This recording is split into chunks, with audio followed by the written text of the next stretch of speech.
Okay, so if you go to the VB data folder that you've been using that I shared with you guys, I have now added, or I'm working on adding, a folder called Weekly Probe Sheets. So since Preston is the kiddo that I'm doing, he has a folder, and I made at least a copy for this week and the next 4 weeks of December. So I am working on doing this for each of the kiddos so that by the end of this week we can kind of get this started. So if you look at this week's, I've started Preston's just so that, you know, to give you guys an example. So it looks exactly the same way that it does, and it will, or has looked for the printed ones. So these are all the, you know, you'll type in their targets. You know, you'll fill this out as normal. It's pretty simple. There's drop-down menus to fill everything out. When they master something, you'll just highlight the row. You'll come up here. You'll click fill color and, you know, do yellow just to keep it consistent.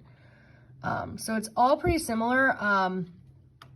Until we're really comfortable with it, I will make sure that in each of their folders for weekly probe sheets, I have them prepped for weeks in advance. Eventually, I will teach you, you know, when you get to a point where like, oh, okay, we're at 12/28, there's no more for next week.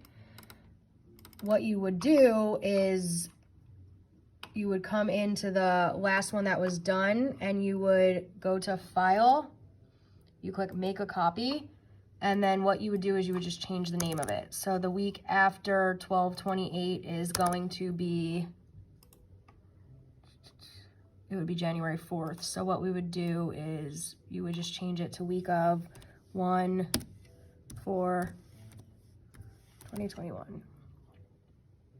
And then you would just change, you know, you would just make the copy and it will automatically make the copy. So then when we go to Preston's, it now has that one prepared. So I know that was a lot of information. Don't worry about that part right now. Like I said, I'm gonna have all of December's prepped. So just make sure you're going to the right, you know, they should say in order, just make sure you're going to the right one, and you'll just add that information and just keep up with it every day so that we can see what is running for each kid. If you have any questions, let me know, and just save this video so that you can kind of refer back if you need help.